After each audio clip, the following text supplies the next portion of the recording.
السلام علیکم ورحمۃ اللہ تعالی وبرکاتہ۔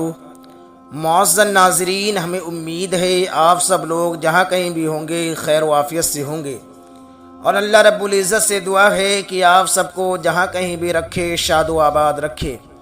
معزز ناظرین، آج ہم آپ کے لیے ایک بہت ہی پیارا روحانی عمل لے کر آئے ہیں، جس روحانی عمل کا نام ہے دمہ، یعنی سانس پھولنا کا روحانی علاج۔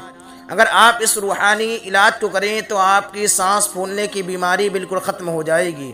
تو آئیے جانتے ہیں روحانی عمل کے بارے میں کہ اس عمل کو کیسے پڑھنا ہے اور کتنے بار پڑھنا ہے اور کس وقت پڑھنا ہے۔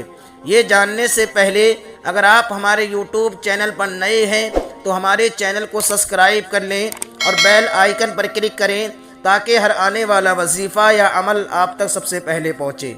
آئیے جانتے ہیں عمل کے بارے میں۔ دمہ یعنی سانس پھولنے کا روحانی علاج۔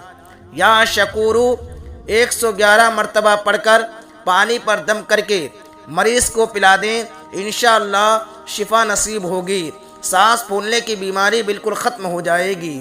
اس عمل کو آپ بھی اپنائیں اور اس عمل کو زیادہ سے زیادہ شیئر کریں تاکہ دوسرے لوگ بھی اس سے فائدہ اٹھا سکیں۔ آپ کا ایک شیئر کسی کی زندگی بدل سکتا ہے۔